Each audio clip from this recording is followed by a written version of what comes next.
한국, 절대 건드리지 마라. 러시아가 완전히 오판했습니다. 미군은 한국에서 떠날 거라고 확신했던 모스크바 국방부가 직접 확인에 나섰거든요. 공중작전까지 감행하며 미국의 반응을 시험했죠. 하지만 결과는 충격 그 자체였습니다. 태평양 상공에서 벌어진 숨막히는 긴장의 순간들을 지금 즉시 공개합니다. 한국의 위상이 자랑스럽다고 생각하시는 분들은 구독과 좋아요 꾹 눌러주세요. 저는 러시아 국방부 산하전략분석연구소 소속 분석관입니다. 모스크바 본부 8층 끝자리 사무실에서 5년째 근무하고 있었어요. 주요 업무는 나토 동향 분석이었죠. 매일 브뤼셀에서 올라오는 보고서를 읽고 회원국 군사력 변화를 추적하는 일이었습니다. 단조로웠지만 안정적인 업무였어요. 그런데 어느 날 갑자기 상부로부터 호출을 받았습니다. 연구소장 직속 특별 태스크포스 배치 명령이었어요. 이메일에는 즉시 3층 회의실로 오라고만 적혀 있었죠. 저는 서류를 정리하고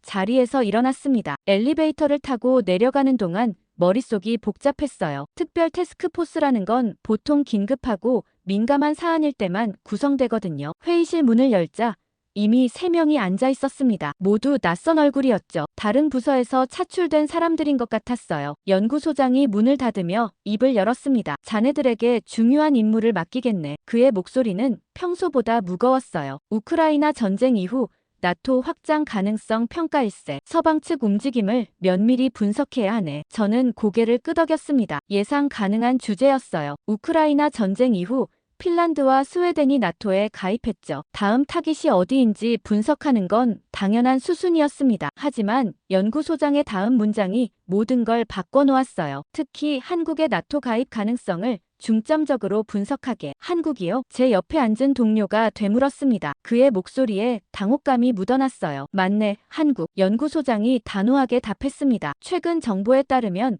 브뤼셀에서 움직임이 포착됐네. 한국을 글로벌 파트너에서 정회원으로 격상시키려는 논의가 진행 중이라고. 저는 순간 어안이 벙벙했습니다. 한국은 아시아 국가잖아요. 나토는 북대서양 조약기구인데 지리적으로 말이 안 되는 조합이었죠. 게다가 한국은 미국과 이미 양자 동맹을 맺고 있었습니다. 왜 굳이 나토까지 들어가려 하는 걸까요? 연구소장은 우리의 표정을 신경 쓰지 않았어요. 그가 테이블 위에 두꺼운 서류 뭉치를 던졌습니다. 자네들이 할 일은 간단하네. 한국의 나토 가입이 불가능하다는 걸 증명하는 거야. 논리적으로, 수치적으로, 전략적으로 말일세. 저는 서류를 집어들었습니다. 표지에는 빨간 글씨로 대외비라고 찍혀 있었어요. 제목은 한국과 나토 연계 차단 전략 연구였습니다. 페이지를 넘기자 첫 문장이 눈에 들어왔죠. 본 연구의 목적은 한국의 나토 가입이 실현 불가능함을 입증하는 데 있다. 결론은 이미 정해져 있었던 겁니다. 우리의 역할은 판단이 아니었어요. 이미 내려진 결론을 뒷받침할 근거를 만들어내는 것이었죠. 논리와 숫자를 동원해서요. 연구소장이 계속 말했습니다. 크렘린에서 직접 내려온 지시야. 최우선 과제라네. 한 달 안에 초안을 완성하고 2달 안에 최종 보고서를 제출하게. 실패는 용납되지 않네. 그의 마지막 문장이 무겁게 가라앉았습니다. 실패는 용납되지 않는다. 이건 단순한 연구과제가 아니었어요. 정치적으로 이미 승인된 가설이었죠. 우리는 그걸 학술적으로 포장하는 역할일 뿐이었습니다. 회의가 끝나고 사무실로 돌아왔습니다. 책상에 앉아 서류를 펼쳐봤어요. 목차부터 훑어봤습니다. 1장 서론, 2장 나토 확장의 역사적 고찰, 3장 한국의 지정학적 한계, 4장 한국의 군사적 불안정성, 5장 결론. 각 장마다 세부 항목이 빼곡하게 적혀 있었어요. 3장을 펼쳤습니다. 분석 방향이라는 제목 아래 3가지 논거가 제시돼 있었죠. 첫째, 한국의 지리적 한계. 나토는 북대서양 지역 집단 방어가 설립 목적이므로 아시아 국가 가입은 조약 정신에 위배됨. 둘째, 한국의 전략적 불안정성. 북한 핵 위협과 중국 견제 필요성으로 인해 나토의 안보 부담만 가중시킬 것. 셋째, 한국의 독자 행동 가능성. 역사적으로 독자 노선을 추구해온 한국이 미국 주도 나토 체계를 교란할 우려. 저는 천천히 읽어 내려갔습니다. 논리는 완벽해 보였어요. 각 항목마다 그럴듯한 근거들이 나열돼 있었죠. 하지만 뭔가 석연치 않았습니다. 이건 분석이 아니라 변명 같았거든요. 한국을 배제해야 하는 이유를 억지로 만들어낸 느낌이었어요. 4장을 넘겼습니다. 한국 군사력 평가라는 소제목이 보였어요. 그 아래 문장을 읽는 순간 저는 미간을 찌푸렸습니다. 한국군은 북한 대응에 특화된 방어적 군대로서 나토가 요구하는 원정 작전 능력이 부족함. 정말 그럴까요? 저는 컴퓨터를 켰습니다. 한국군이라고 검색해봤어요. 위키피디아 페이지가 떴죠. 병력 규모 50만, 예비군 300만, 국방비 세계 10위권. 숫자만 봐도 만만치 않았습니다. 다음 검색어를 쳤어요. 한국군 해외 파병. 결과가 쏟아져 나왔습니다. 이라크 자이툰 부대, 아프가니스탄 동위부대, 레바논 동명부대, 소말리아 해적 퇴치 작전. 원정 작전 경험이 없다고요? 오히려 풍부했습니다. 저는 서류를 다시 봤어요. 뭔가 맞지 않았습니다. 보고서는 한국을 약하고 불안정한 나라로 그리고 있었죠. 하지만 제가 찾은 자료는 정반대였어요. 한국은 강하고 안정적이었습니다. 옆자리 동료 드미트리가 다가왔습니다. 커피 한잔 할까? 그의 표정도 복잡해 보였어요. 복도 끝 휴게실로 갔습니다. 자판기에서 커피를 뽑으며 그가 말했어요. 이상하지 않나? 왜 갑자기 한국이야? 저도 그렇게 생각해요. 제가 답했죠. 나토 확장이라면 보통 동유럽이나 발칸 반도를 분석하잖아요. 조지아나 몰도바 같은데 말이에요. 근데 한국이라니. 드미트리가 목소리를 낮췄습니다. 내 생각엔 위에서 뭔가 감지한 것 같아. 실제로 한국이 움직이고 있는 거 아닐까? 진짜로요? 설마요. 저는 고개를 저었어요. 지리적으로 말도 안 되잖아요. 한국은 아시아 국가인데 나토는 유럽 중심이에요. 그래.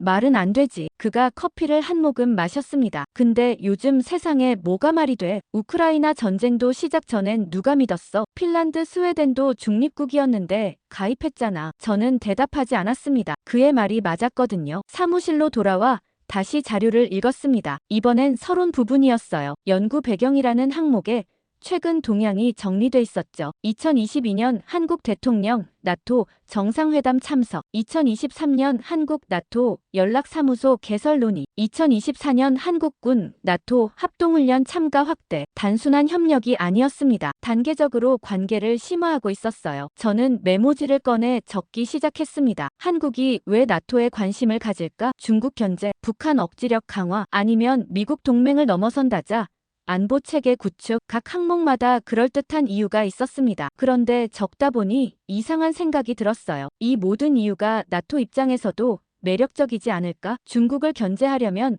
아시아 거점이 필요하죠. 북한 문제는 핵 확산 방지 차원에서 나토도 관심사예요. 따자 안보는 나토의 존재 이유 자체고요. 저는 펜을 내려놓았습니다. 이 임무는 생각보다 복잡했어요. 결론은 정해져 있었지만 현실은 그 결론을 지지하지 않았죠. 연구소장이 원하는 건 한국은 나토에 들어올 수 없다는 증명이었습니다. 하지만 제가 본 건 달랐어요. 한국과 나토는 이미 가까워지고 있었습니다. 그날 밤 늦게까지 책상에 앉아 있었습니다. 창밖으로 모스크바 야경이 보였어요. 붉은 광장의 불빛이 어둠 속에서 반짝였죠. 저는 서류를 덮었습니다. 내일부터 본격적으로 작업에 들어가야 했어요. 하지만 한 가지는 분명했습니다. 이 임무는 실패할 수밖에 없다는 것. 왜냐하면 전제 자체가 틀렸기 때문이었죠. 다음 날 아침 일찍 출근했습니다. 책상 위에는 밤사이 추가 자료들이 쌓여 있었어요. 미국 국무부 발표문, 나토 확장 관련 백서, 유럽 싱크탱크 보고서들이었죠. 모두 최근 몇 년 사이 작성된 것들이었습니다. 연구소 행정실에서 밤새 수집해준 거였어요. 저는 커피를 한 잔 따라서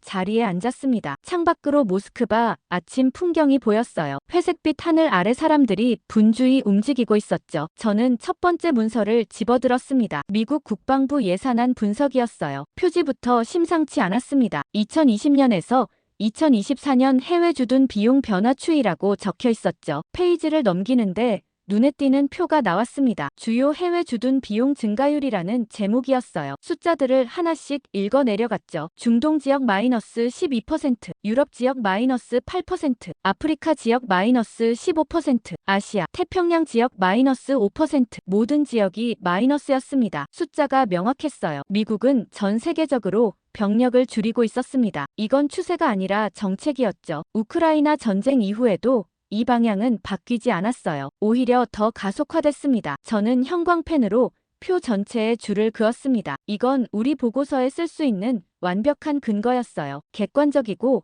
반박 불가능한 숫자였죠. 다음 문서를 펼쳤습니다. 나토 사무총장 연설문이었어요. 작년 브뤼셀 정상회담에서 한 발언을 정리한 거였죠. 저는 형광펜을 들고 중요한 부분을 찾아 읽었습니다. 동맹국들은 더 많은 책임을 져야 합니다. 미국에만 의존하는 시대는 끝났습니다. 각국은 국방비 GDP 2% 목표를 반드시 달성해야 합니다. 유럽의 안보는 유럽이 책임져야 합니다. 저는 그 문장들을 다시 읽었습니다. 더 많은 책임, 미국 의존 탈피, 각자 부담 증가, 유럽의 자체 책임. 이건 명백한 신호였어요. 미국은 동맹에 대한 부담을 줄이려 하고 있었습니다. 비용을 나누고 책임을 분산시키려 했죠. 선택과 집중을 말하고 있었습니다. 세 번째 자료를 열었습니다. 유럽 방위 싱크탱크 보고서였어요. 제목은 나토 동맹 체계의 지속 가능성이었죠. 결론 부분을 펼쳤습니다. 미국의 전략적 우선순위는 유럽에서 인도, 태평양으로 이동하고 있다. 그러나 이는 지상군 중심 주둔이 아닌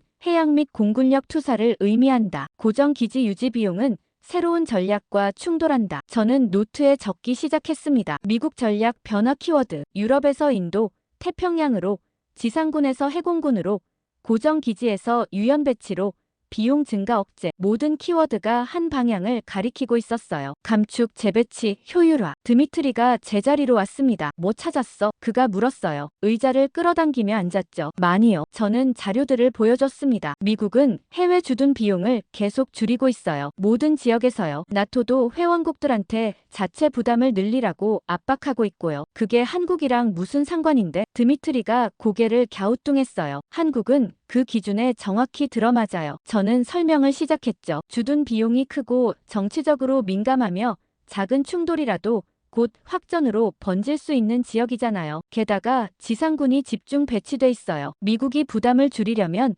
당연히 한국도 검토 대상이에요. 드미트리가 천천히 고개를 끄덕였습니다. 그럼 우리 보고서 방향이 맞네. 한국은 나토에 못 들어와. 미국이 추가 부담을 원하지 않으니까. 정확해요. 저는 확신에 차서 말했습니다. 자료는 우리 편이에요. 숫자도 있고 정책 방향도 명확하고 전문가 분석도 일치해요. 오후 내내 보고서 초안을 작성했습니다. 일장 서론은 금방 완성됐어요. 연구 목적과 배경을 정리하는 건 어렵지 않았죠. 연구 목적은 한국의 나토 가입 가능성을 객관적으로 평가한다. 연구 배경은 나토 확장 추세와 한국의 안보 환경 변화. 2장도 순조로웠습니다. 나토 확장의 역사를 쭉 나열하고 최근 추세를 분석했어요. 냉전 종식 후 폴란드, 체코, 헝가리 가입, 발칸 위기 이후 루마니아, 불가리아 포함, 우크라이나 전쟁 후 핀란드, 스웨덴 신청 및 승인, 모든 확장이 유럽 내에서 이뤄졌다는 점을 여러 번 강조했습니다. 나토는 본질적으로 유럽 중심 동맹이다. 역사적으로도 지리적으로도 유럽을 벗어난 적이 없다. 3장이 핵심이었습니다. 한국의 나토 가입 불가능성을 논증하는 부분이었어요. 저는 키보드를 두드리기 시작했죠. 손가락이 빠르게 움직였습니다. 주한미군은 더 이상 전략 자산이 아니라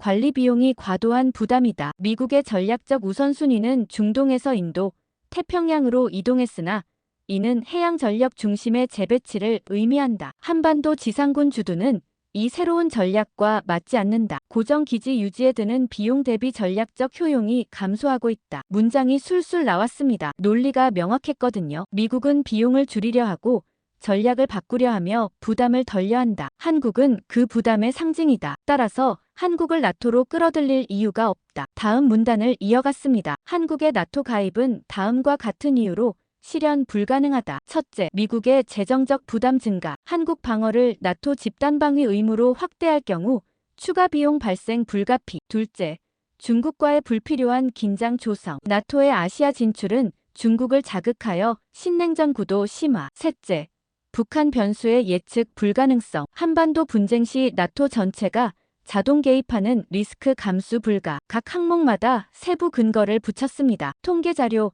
전문가 인용, 역사적 사례까지 동원했어요. 보고서는 점점 두꺼워졌죠. 페이지 숫자가 30을 넘어갔습니다. 저는 타이핑을 멈추고 화면을 다시 읽어봤습니다. 완벽했어요. 숫자도 있고 논리도 있고 역사적 근거도 있었죠. 반박하기 어려운 구조였습니다. 저녁 7시쯤 드미트리가 제 책상으로 왔습니다. 아직도 하고 있어? 그가 물었어요. 거의 다 됐어요. 저는 화면을 보여줬습니다. 3장 초안 완성했어요. 한국 가입 불가능성 논증 부분이요. 드미트리가 스크롤을 내리며 읽었습니다. 잘 돼 보이는데 논리가 탄탄해. 자료도 풍부하고 이 정도면 연구소장도 만족할 거야. 저도 그렇게 생각해요. 제가 답했죠. 전제가 너무 그럴듯하니까 반박하기 어려울 거예요. 미국은 실제로 해외 주둔을 줄이고 있고 나토도 부담을 나누라고 압박하고 있잖아요. 모든 트렌드가 우리 결론을 지지해요. 드미트리가 고개를 끄덕였습니다. 그럼 내일 중간 보고 회의 때 이거 발표하면 되겠네. 그날 밤 집으로 돌아가는 지하철 안에서 생각했습니다. 보고서는 완벽했어요. 논리적 허점이 없었죠. 미국의 전략 변화, 나토의 부담 증가, 압력,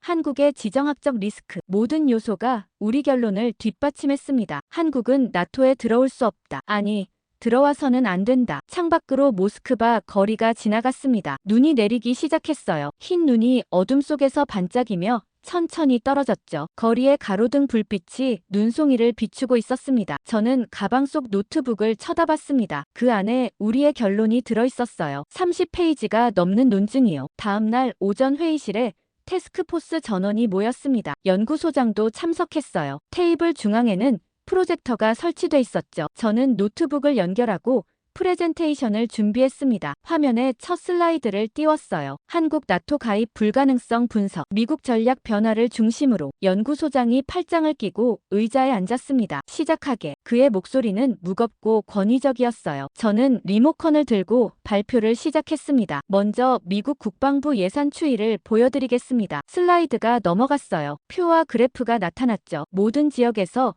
해외 주둔 비용이 감소하고 있습니다. 이는 일시적 현상이 아니라 5년 이상 지속된 추세입니다. 다음 슬라이드는 나토 사무총장 발언이었습니다. 동맹국 자체 부담 증가 압력이 강화되고 있습니다. 미국은 더 이상 일방적 책임을 지지 않겠다는 입장이에요. 10분 정도 지났을까요? 연구소장이 손을 들었습니다. 잠깐 질문 하나 하지. 네, 말씀하십시오. 저는 발표를 멈췄어요. 자네 분석에 따르면 미국은 한국 주둔 부담을 줄이려 한다는 건데 그럼 왜 한국을 나토로 끌어들이겠나? 오히려 부담이 더 늘어나는 거 아닌가? 정확합니다. 저는 자신 있게 답했어요. 그게 바로 우리 결론의 핵심이에요. 미국은 한국을 나토에 넣지 않을 겁니다. 논리적으로 맞지 않으니까요. 비용은 늘고 리스크는 커지는데 전략적 이득은 불명확해요. 연구소장이 만족스러운 표정을 지었습니다. 좋아, 계속하게. 발표가 끝났을 때 회의실 분위기는 매우 좋았습니다. 모두가 고개를 끄덕이고 있었어요. 다른 팀원도 의견을 보탰죠. 자료가 충실합니다. 논리도 설득력 있고요. 연구소장이 말했습니다. 잘했네. 이 방향으로 계속 진행하게. 한 달 안에 완성본을 보고 싶네. 보고서는 수정 없이 통과됐습니다. 아무도 의심하지 않았어요. 전제가 너무나 그럴듯했기 때문이었죠. 미국은 떠난다. 비용 때문에, 전략 때문에, 부담 때문에. 한국은 그 부담의 일부다. 따라서 한국은 나토와 무관하다. 완벽한 3단 논법이었습니다. 적어도 그때는 그렇게 보였어요. 일주일 동안 보고서를 다듬었습니다. 통계를 추가하고 문장을 다듬고 각주를 달았어요. 50페이지를 넘어섰죠. 책상 위에는 인쇄본이 두툼하게 쌓여 있었습니다. 하지만 뭔가 찝찝했어요. 저는 창밖을 보며 생각했습니다. 논리는 완벽해 보였죠. 자료도 충분했고요. 그런데 이건 책상 위의 분석일 뿐이었어요. 현실에서 검증된 게 아니었습니다. 드미트리가 점심시간에 다가왔습니다. 뭐 고민거리라도 있어? 그가 물었어요. 보고서요. 제가 답했죠. 논리는 맞는데 뭔가 부족한 것 같아요. 뭐가 부족한데? 검증이요. 저는 솔직하게 말했습니다. 우리는 미국이 한국에서 철수할 거라고 했어요. 부담이 크니까요. 하지만 그게 실제로 맞는지 확인한 적이 없잖아요. 드미트리가 미간을 찌푸렸습니다. 그럼 어떻게 확인하려고? 직접 물어볼 수도 없고. 그날 오후 연구소장을 찾아갔습니다. 노크를 하고 들어가니 그가 서류를 보고 있었어요. 무슨 일인가? 그가 고개를 들었습니다. 보고서 관련입니다. 저는 의자에 앉았어요. 논리는 완성됐는데 현실 검증이 필요할 것 같습니다. 현실 검증? 연구소장이 되물었어요. 네. 저는 준비한 말을 꺼냈습니다. 우리는 미국이 한국을 포기할 거라고 결론 내렸어요. 하지만 그게 정말 맞는지 확인해야 합니다. 미국의 실제 반응을 봐야 해요. 어떻게? 한국을 배제한 상황을 만들어 보는 겁니다. 저는 설명을 이어갔어요. 미국이 한국 없이도 움직이는지 아니면 한국을 끌어안으려 하는지 확인하는 거죠. 정보 공유나 외교 메시지 수준이 아니라 실질적 상황에서요. 연구소장이 펜을 내려놓았습니다. 구체적으로 말해보게. 군사훈련이나 작전 상황을 만드는 겁니다. 제가 말했죠. 한국 주변에서 우리가 뭔가 움직였을 때 미국이 한국과 협의하는지 아니면 독자적으로 대응하는지 보는 거예요. 만약 미국이 한국을 빼고 움직인다면 우리 보고서가 맞는 겁니다. 연구소장이 잠시 생각하더니 말했습니다. 흥미로운 제안이네. 구체적인 계획을 세워서 다시 오게. 사무실로 돌아와 노트를 펼쳤습니다. 어떤 상황을 만들어야 할까요? 너무 직접적이면 전쟁 위험이 있었어요. 너무 약하면 의미 있는 반응을 끌어낼 수 없었죠. 적절한 수준이 필요했습니다. 저는 지도를 펼쳐놓고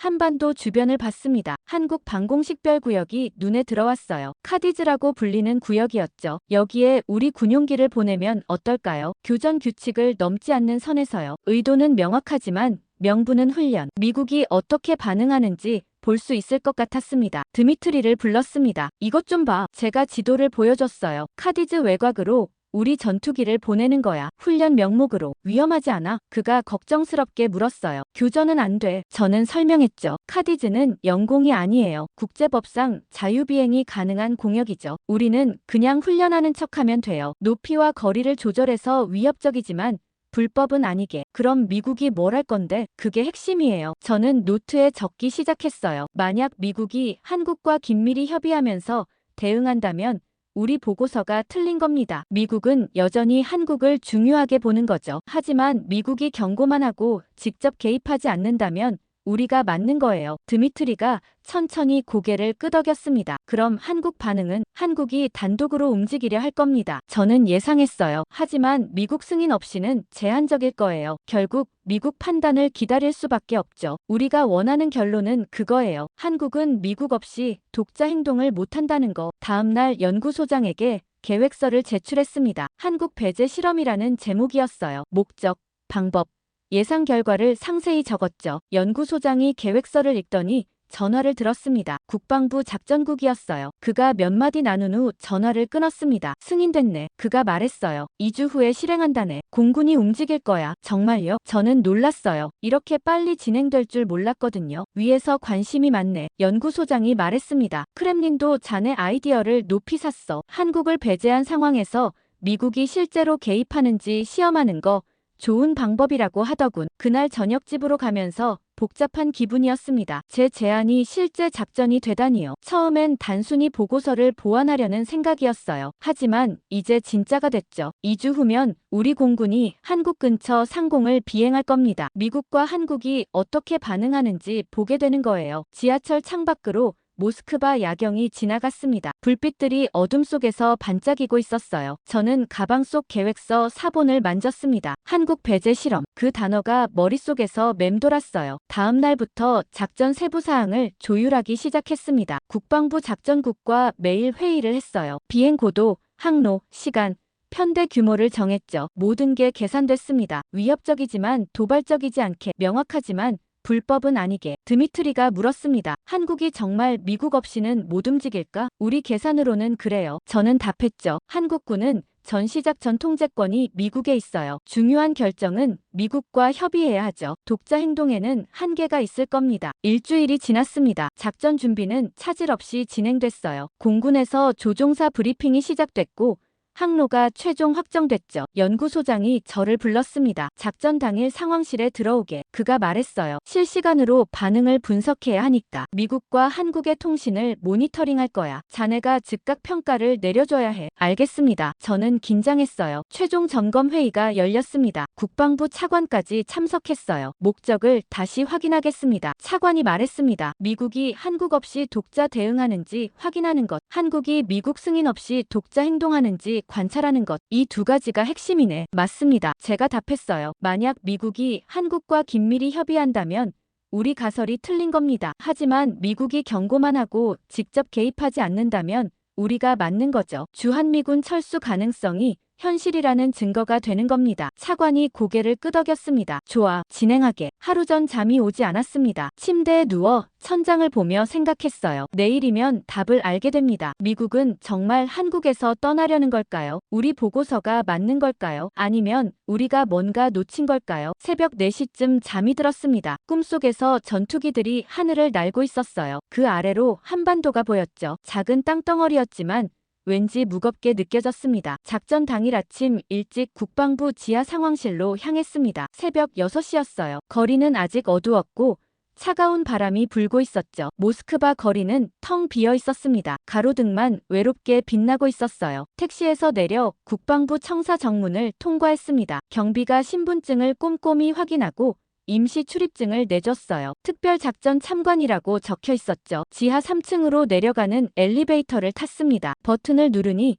천천히 내려가기 시작했어요. 문이 열리자 복도 끝에 상황실 입구가 보였습니다. 두꺼운 금속문이었어요. 양쪽에 무장경비가 서 있었죠. 출입증을 다시 확인받고 안으로 들어갔습니다. 상황실은 생각보다 넓었어요. 이미 여러 명이 자리에 앉아 있었습니다. 군복 입은 장교들과 정보 분석관들이었죠. 대형 스크린이 벽면 전체를 차지하고 있었어요. 실시간 지도와 레이더 화면이 여러 개 떠 있었습니다. 한반도 주변 공역이 선명하게 표시돼 있었죠. 연구소장이 손짓으로 저를 불렀습니다. 여기 앉게. 그가 빈자리를 가리켰어요. 첫 줄 중앙이었습니다. 모니터 세대가 책상 위에 놓여 있었어요. 각각 다른 정보를 표시하고 있었죠. 작전 개시는 오전 10시야. 연구소장이 낮은 목소리로 말했습니다. 편대는 12대. 최신 전투기들이네. 블라디보스토크 인근 기지에서 출발해 한국 방공식별구역 외곽으로 접근할 거야. 교전 규칙은 절대 넘지 않아. 고도는요? 제가 물었어요. 8,000m. 연구소장이 답했습니다. 국제공역이지만 한국이 민감하게 반응할 높이지. 충분히 위협적이지만 불법은 아니야. 거리는요? 카디즈 경계선에서 30km 떨어진 지점까지만 접근해. 그가 지도를 가리키며 설명했습니다. 명분은 정상적인 비행 훈련이야. 국제법상 아무 문제 없어. 저는 고개를 끄덕이며 노트를 펼쳤습니다. 예상 시나리오를 적기 시작했어요. 펜을 들고 천천히 적어 내려갔죠. 각 시나리오마다 의미가 완전히 달랐습니다. 시간이 흘러 오전 9시 30분이 됐습니다. 상황실 분위기가 점점 긴장되기 시작했어요. 사람들이 자리를 잡고 모니터를 주시했죠. 커피 냄새가 은은하게 퍼졌습니다. 작전국장이 문을 열고 들어왔습니다. 별이 3개 달린 장군이었어요. 모두가 자세를 바로 했죠. 그가 앞으로 걸어 나와 전체 브리핑을 시작했습니다. 편대 이륙은 9시 50분입니다. 그가 말했습니다. 카디즈 외곽 도달 예상 시각은 10시 20분. 비행 시간은 총 2시간 예정이고요. 왕복 항로는 사전 승인된 국제공역입니다. 어떤 반응이 나올 것으로 보십니까? 참모 한 명이 물었어요. 한국 공군 출격은 확실합니다. 작전국장이 자신있게 답했습니다. 문제는 타이밍이죠. 얼마나 빨리 반응하느냐가 핵심입니다. 그리고 미국이 직접 개입하는지도 봐야 해요. 만약 미국이 경고만 하고 움직이지 않는다면 우리 가설이 맞는 겁니다. 스크린에 항적 추적 화면이 활성화됐습니다. 아직 아무것도 없었어요. 파란 배경에 하얀 격자 무늬만 그려져 있었죠. 동해 상공과 한반도 주변이 선명하게 표시돼 있었습니다. 저는 시계를 봤습니다. 9시 48분이었어요. 2분 후면 이륙이었죠. 손에 땀이 났습니다. 이륙 신호 들어갑니다. 관제관이 헤드셋을 만지며 말했습니다. 편대장 응답 확인했습니다. 활주로 진입 중입니다. 이륙 개시합니다. 잠시 침묵이 흘렀습니다. 모두가 숨을 죽이고 스크린을 봤어요. 그리고 빨간 점 12개가 동시에 나타났습니다. 우리 전투기들이었어요. 블라디보스토크 인근 공군기지에서 출발한 거였죠. 일정한 간격을 유지하며 천천히 남쪽으로 움직이기 시작했습니다. 현재 속도는요? 연구소장이 관제관에게 물었어요. 시속 850km, 순항 속도입니다. 관제관이 모니터를 보며 답했죠. 카디즈 외곽까지 예상 도달 시간 30분, 날씨 양호. 시정 좋음. 저는 모니터를 뚫어지게 봤습니다. 빨간 점들이 완벽한 대형을 유지하며 남하하고 있었어요. 편대 간격이 깔끔했죠. 훈련된 조종사들이라는 게 느껴졌습니다. 10시 5분. 관제관이 첫 보고를 했습니다. 일본 항공자위대 레이더 포착 확인. 그쪽에서도 우리를 감지하고 있습니다. 일본 반응은요? 작전국장이 물었어요. 관망 중입니다. 움직임은 없어요. 자기들 영공과는 거리가 멀어서 그런 것 같습니다. 예상대로였습니다. 일본은 신경 쓰지 않았어요. 이건 한국 문제였으니까요. 10시 12분. 새로운 정보가 들어왔습니다. 한국 공군 출격 준비 징후 포착. 관제관이 긴장한 목소리로 말했어요. 대구 공군기지에서 활동 증가 감지됩니다. 전투기 엔진 가동 소리가 포착됐어요. 벌써요? 작전국장이 약간 놀란 듯 물었습니다. 우리 편대가 카디즈에 도달하기도 전인데 예상보다 빠릅니다. 속도가 정말 빨랐어요. 저는 황급히 메모했습니다. 한국 공군 대응 개시 시각 10시 12분. 우리 편대 카디즈 도달 8분 전. 선제적 대응. 미군 움직임은요? 연구소장이 급하게 물었어요. 아직 포착 안 됐습니다. 관제관이 다른 모니터를 확인하며 답했죠. 오산 공군기지. 군산기지 모두 정상입니다. 주한미군 특이 동향 없습니다. 저는 조심스럽게 안도했습니다. 예상대로였어요. 한국은 단독으로 움직이려 하지만 미국은 아직 개입하지 않고 있었죠. 우리 보고서 방향이 맞는 것 같았습니다. 10시 18분. 우리 편대가 카디즈 외곽 50km 지점에 도달했습니다. 한국 공군 전투기 긴급 발진 확인. 관제관이 보고했어요. F-15K 4대 이륙했습니다. 빠른 속도로 상승 중입니다. 스크린에 초록색 점 4개가 나타났습니다. 한국 전투기들이었어요. 급격히 고도를 올리며 우리 편대 방향으로 기수를 틀고 있었죠. 저는 시계를 봤습니다. 우리 편대 카디즈 경계선 도달까지 정확히 2분 남았어요. 심장이 빨리 뛰기 시작했습니다. 바로 그때였습니다. 관제관이 갑자기 긴장한 목소리로 외쳤습니다. 새로운 신호 포착. 미 공군입니다. 어디서요? 작전국장이 몸을 앞으로 기울이며 물었어요. 위치를 특정할 수 없습니다. 관제관이 당황한 듯 답했습니다. 이미 공중에 배치돼 있던 것 같습니다. 주한미군 기지에서 이륙한 게 아니에요. 이미 거기 있었습니다. 저는 화면을 뚫어지게 봤습니다. 파란색 점 2개가 갑자기 나타났어요. 미군 전투기였죠. F-16으로 보였습니다. 위치가 이상했어요. 이미 우리 편대와 한국 전투기 사이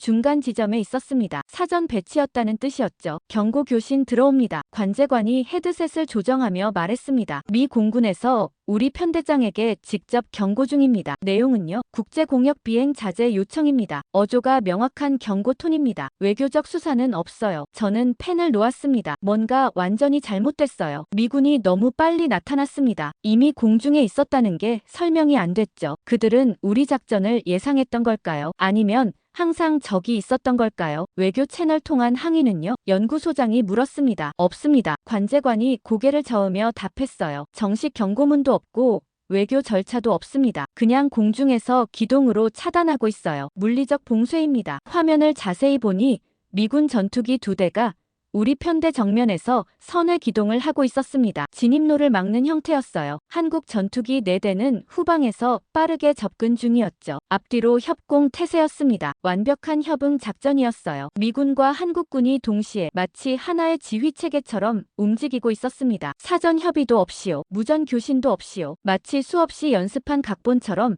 자연스럽게 진행되고 있었죠. 편대장에게서 지시 요청 들어왔습니다. 관제관이 말했어요. 계속 진입할까요? 아니면 회항 명령 내릴까요? 회항. 작전국장이 즉시 단호하게 말했습니다. 더 이상 접근 금지. 즉시 북쪽으로 복귀 명령 내려. 스크린에서 빨간 점들이 하나둘 방향을 틀기 시작했습니다. 180도 선회하며 북쪽으로 기수를 돌렸어요. 미군과 한국군 전투기들은 여전히 그 위치에 머물러 있었죠. 감시하듯이요. 저는 노트를 내려다봤습니다. 적어둔 예상 시나리오 3개가 보였어요. 하나도 맞지 않았습니다. 완전히 새로운 시나리오가 필요했죠. 시나리오 4. 미군이 사전 배치돼 있었다. 한국군과 동시 대응했다. 협의 과정 없이 즉각 반응했다. 이건 일시적 대응이 아니었습니다. 상시 작전 체계였어요. 연구소장이 저를 봤습니다. 평가를 내려보게. 그가 무거운 목소리로 말했어요. 지금 본 게 뭔지 설명해봐. 저는 한참 생각하다 조심스럽게 입을 열었습니다. 이건 철수를 준비하는 군대의 태도가 아닙니다. 제가 천천히 말했죠. 미군은 한국과 완전히 통합돼 있었어요. 사전 배치, 즉각 대응, 무전 없는 협응. 이건 떠나려는 군대가 보이는 모습이 아닙니다. 회의실이 조용해졌습니다. 아무도 말하지 않았어요. 스크린에서는 빨간 점들이 점점 작아지며 북쪽으로 멀어지고 있었습니다. 상황실을 나올 때 시계는 오후 1시를 가리키고 있었습니다. 3시간 동안 긴장 속에 앉아 있었던 거예요. 다리가 저렸죠. 복도로 나오니 드미트리가 기다리고 있었습니다. 어떻게 됐어? 그가 급하게 물었어요. 실패했어요. 저는 짧게 답했습니다. 우리 예상이 완전히 빗나갔어요. 미군이 이미 배치돼 있었고 한국군과 동시에 움직였어요. 사무실로 돌아와 의자에 주저앉았습니다. 머리가 복잡했어요. 노트를 펼쳐서 상황실에서 적은 내용을 다시 읽어봤죠. 한국 공군 출격 시각, 우리 편대 카디즈 도달 8분 전, 미군 전투기 위치, 이미 공중 배치 완료, 협응 작전, 사전 협의 없이 동시 대응, 모든 숫자와 사실이 우리 보고서와 반대 방향을 가리키고 있었습니다. 드미트리가 커피를 가져다 줬어요. 마시면서 정리해봐. 그가 말했습니다. 뭐가 문제였는지. 저는 커피를 한 모금 마셨습니다. 쓴맛이 입안에 퍼졌어요. 한국 대응이 너무 빨랐어요. 제가 말하기 시작했죠. 우리는 한국이 미국과 협의하느라 시간이 걸릴 거라고 봤어요. 하지만 8분 전에 이미 출격 준비를 시작했어요. 그건 독자 판단이라는 뜻이에요. 그럼 우리 가설이 틀렸다는 거야? 드미트리가 물었어요. 한국은 미국 없이도 움직일 수 있다는 거잖아. 그것만이 아니에요. 저는 계속 설명했습니다. 미군도 문제예요. 그들은 이미 공중에 배치돼 있었어요. 주한미군 기지에서 긴급 출격한 게 아니라 사전에 그 위치에 있었던 거예요. 그게 뭘 의미해? 상시 경계 체제라는 뜻이죠. 저는 노트에 밑줄을 그으며 말했습니다. 미군은 떠날 준비를 하는 게 아니라 머물 준비를 하고 있었어요. 한국 주변을 24시간 감시하면서요. 드미트리가 한숨을 쉬었습니다. 그럼 보고서를 다시 써야 하는 거 아니야? 저는 대답하지 않았습니다. 그날은 더 이상 일을 할 수 없었어요. 집으로 돌아가는 지하철 안에서도 계속 생각했죠. 뭘 놓친 걸까요? 우리 논리는 완벽했는데요. 미국은 해외 주둔 비용을 줄이고 있었고 나토는 부담 분산을 요구하고 있었어요. 한국은 그 부담의 일부였죠. 하지만 오늘 본 건 달랐습니다. 미군은 한국에서 활발하게 작전하고 있었어요. 다음 날 아침 연구소장에게 호출됐습니다. 그의 사무실로 들어가니 창밖을 보고 서 있더군요. 앉게. 그가 돌아보지도 않고 말했습니다. 저는 의자에 앉았어요. 어제 실험 결과를 어떻게 해석하나? 그가 물었습니다. 솔직히 말씀드리면 저는 잠시 망설였습니다. 우리 전제에 오류가 있을 수 있습니다. 미국이 한국에서 철수하지 않을 가능성이요. 연구소장이 천천히 돌아섰습니다. 표정이 굳어 있었어요. 자네는 한 달 전에 반대로 말했네. 한국은 부담이고 미국은 떠날 거라고. 그때는 자료가 그렇게 보였습니다. 제가 답했죠. 하지만 실전은 달랐어요. 미군과 한국군의 통합 수준이 예상보다 훨씬 높았습니다. 그건 일시적 협력이 아니라 구조적 체계예요. 연구소장이 책상에 앉았습니다. 크렘린에서는 어떻게 보고할 것 같나? 그가 날카롭게 물었어요. 저는 고개를 들었습니다. 사실대로 보고해야 합니다. 우리 가설이 현실과 맞지 않는다고요. 사실, 연구소장이 비웃듯 말했습니다. 자네는 정치를 모르는군. 크렘린은 사실을 원하는 게 아니야. 결론을 원하는 거야. 한국은 나토에 못 들어온다는 결론 말일세. 하지만 그게 틀렸다면요? 제가 조심스럽게 물었습니다. 틀린 게 아니야. 연구소장이 단호하게 말했어요. 하나의 실험으로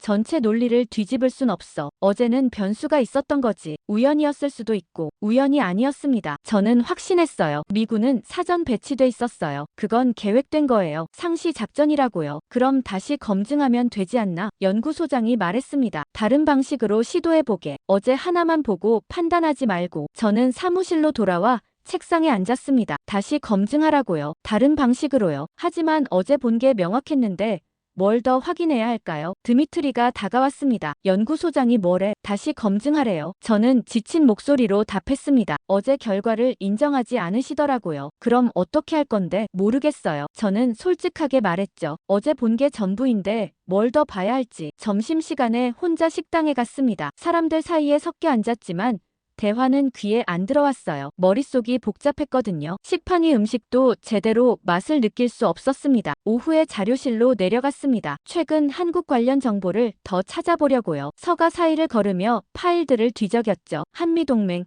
주한미군, 한국군 현대화 파일 하나를 꺼내 펼쳐봤습니다. 한미연합훈련 현황이라는 제목이었어요. 최근 5년간 훈련 횟수가 표로 정리돼 있었죠. 숫자가 계속 증가하고 있었습니다. 감소가 아니라 증가였어요. 다음 페이지를 넘겼습니다. 훈련 내용도 변하고 있었어요. 예전엔 방어 중심이었는데 최근엔 공세작전 훈련이 늘었다고 적혀 있었죠. 상륙작전, 종심타격, 신속기동 모두 공격적 성격의 훈련들이었습니다. 저는 파일을 들고 사무실로 돌아왔습니다. 책상에 놓고 다시 읽어봤어요. 훈련 횟수 증가, 공세작전 비중 확대, 통합 수준 심화. 이게 철수를 준비하는 군대의 모습일까요? 아니었습니다. 오히려 강화하고 있었어요. 드미트리에게 보여줬습니다. 이것 봐. 제가 말했어요. 한미연합훈련이 매년 늘고 있어. 철수는커녕 협력을 확대하고 있다고. 드미트리가 표를 보더니 고개를 끄덕였습니다. 그럼 어제 본 게 우연이 아니네. 구조적인 거잖아. 맞아요. 저는 확신했습니다. 미군은 한국을 포기할 생각이 전혀 없어요. 오히려 더 깊이 개입하고 있어요. 그날 저녁 보고서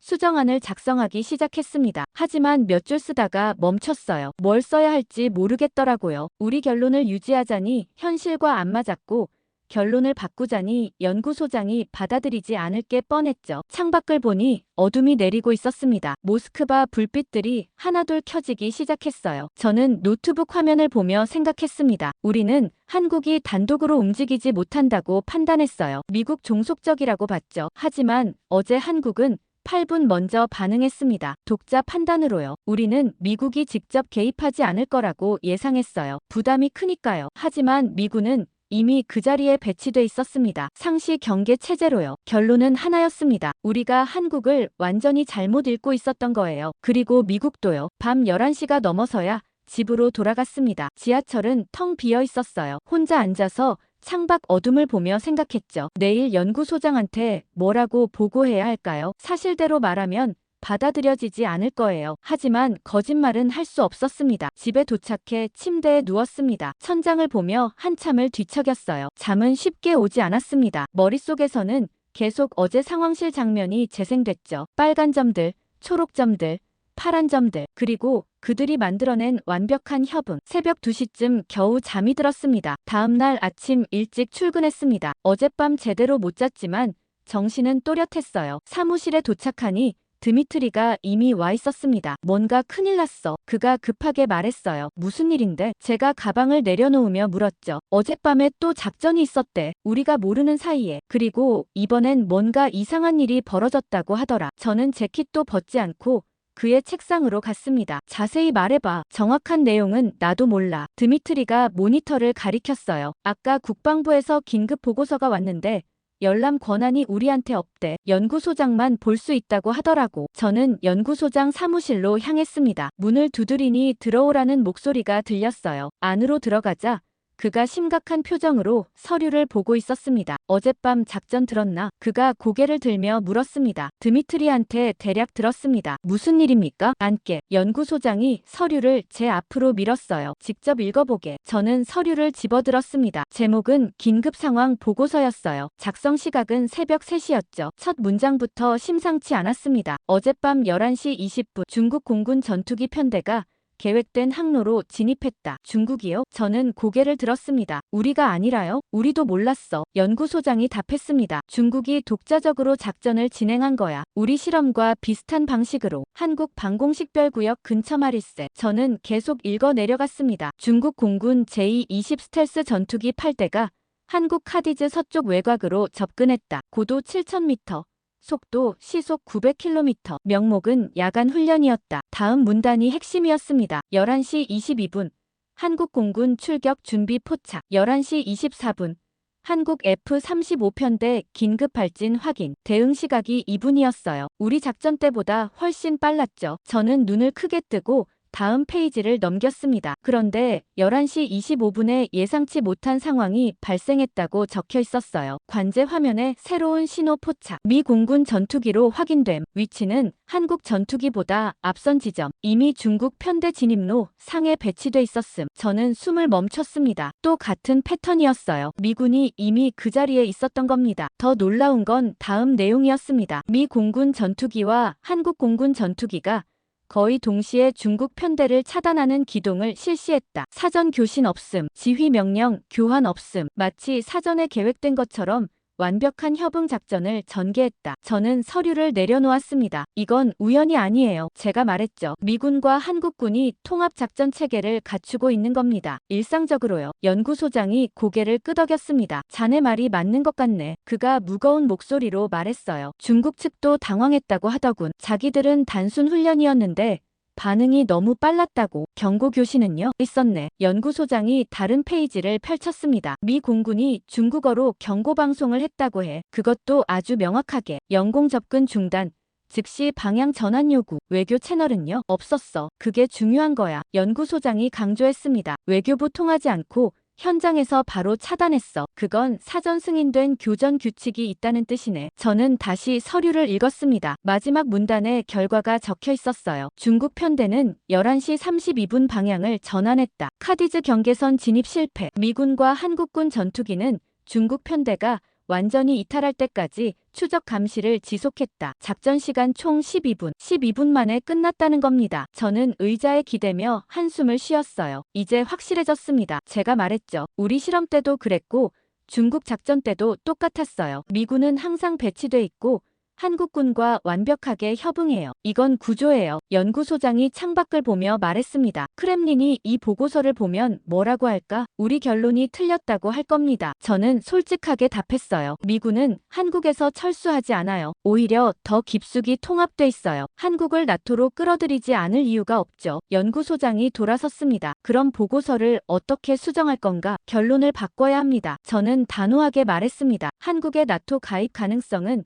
낮은 게 아니라 높아요. 미국이 한국을 포기하지 않으니까요. 사무실로 돌아와 책상에 앉았습니다. 노트북을 켜고 보고서 파일을 열었어요. 50페이지 넘게 작성했던 내용이 화면에 떠올랐죠. 한국의 나토 가입 불가능성 분석, 주한미군 철수 가능성 검토, 미국 전략 부담 증가 우려. 모든 제목이 틀렸습니다. 전제 자체가 무너졌으니까요. 저는 새 파일을 만들었습니다. 제목을 이렇게 적었어요. 한국 미국 통합작전 체계 분석 및 나토 확장 가능성 재평가. 타이핑을 시작했습니다. 서론부터 다시 썼어요. 본 보고서는 당초 한국의 나토 가입 불가능성을 입증하려 했으나 실제 관찰 결과 반대 결론에 도달했다. 한국과 미국은 우리 예상보다 훨씬 깊이 통합된 작전 체계를 운영하고 있다. 이는 철수가 아닌 강화를 의미한다. 드미트리가 제 화면을 보더니 놀란 표정을 지었습니다. 완전히 뒤집는 거야? 사실이니까요. 저는 답했습니다. 우리가 틀렸어요. 인정해야죠. 연구소장이 받아들일까? 모르겠어요. 저는 솔직하게 말했습니다. 하지만 거짓말은 못해요. 두 번의 작전에서 같은 패턴이 나왔어요. 이건 우연이 아니에요. 오후 내내 보고서를 다시 작성했습니다. 기존 내용을 거의 다 지우고 새로 썼어요. 1장 서론에서 연구 목적 변경을 명시했죠. 2장에서는